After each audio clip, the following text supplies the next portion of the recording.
Let's talk about Nigeria and its oil. Nigeria is Africa's top oil producer, and oil is the government's biggest source of revenue. But the economy has been struggling, and poverty levels are on the rise. The poverty of those living around the source of Nigeria's wealth is bare to see. So why can't Nigerians depend on their country's oil wealth? What happens to all that money?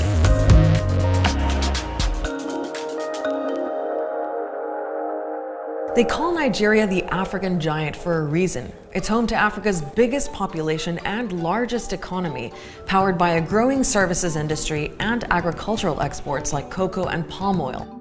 It has Nollywood, Africa's biggest film industry, fashion houses, a booming music business, and a very wealthy elite, including the richest man in Africa, Aliko Dangote. Nigeria also has a lot of natural resources: minerals, gold, and oil. Lots of oil. It's got the second largest proven reserves on the African continent and is the 12th largest producer worldwide. And yet, many Nigerians have it hard. World Poverty Clock says 90 million people live not just in poverty, but extreme poverty. That's 48% of the population. Compare that to 24% in Ethiopia and 16% in Kenya, and they don't even have oil. Despite Nigeria's vast oil wealth, half its population lives on less than $2 a day. Now you'd think a resource-rich country like Nigeria could rely on some of that oil wealth. The thing is, the Nigerian government does, but that's part of the problem. Nigeria's government depends on oil for as much as 75% of its revenue.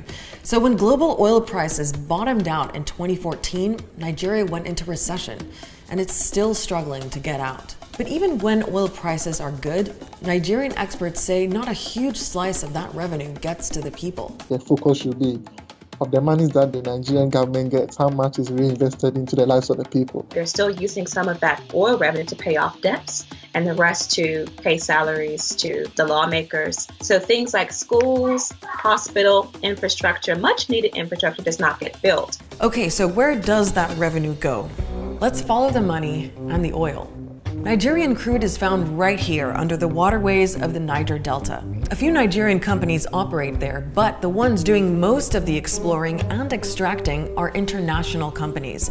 Shell is one of the big ones. It provides 40% of Nigeria's oil production. But because Nigeria doesn't have the infrastructure to refine its own crude oil, these foreign companies sell it abroad.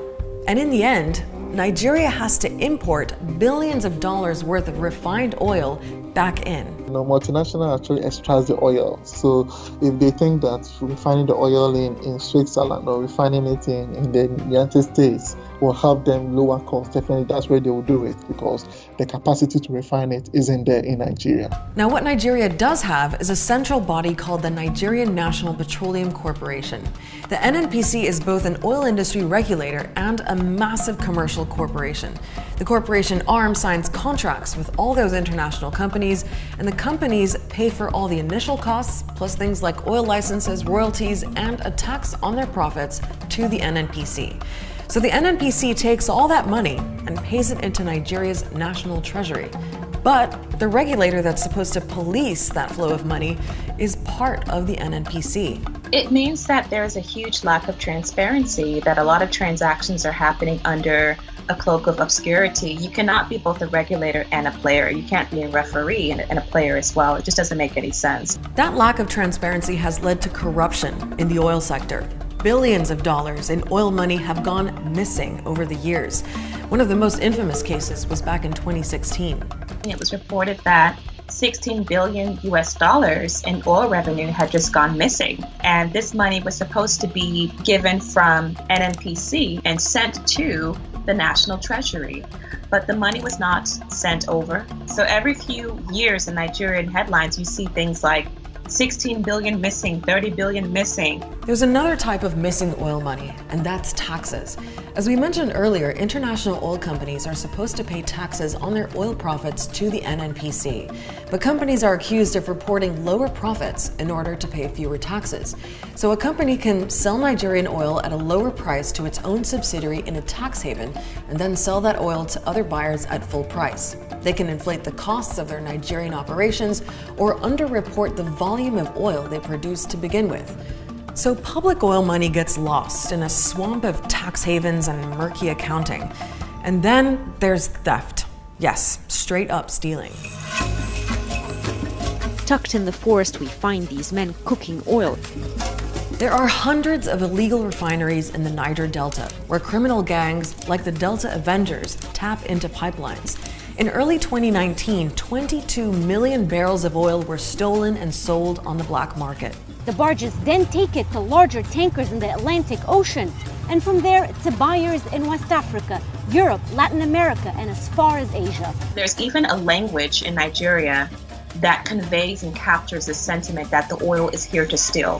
For example, you'll hear a phrase in Nigeria called the national cake, and that just means the oil money. Oil companies like Shell blame these attacks for massive oil spills and fires. But human rights group Amnesty International says oil companies are also responsible for the spills and accuse them of misleading and neglecting local communities.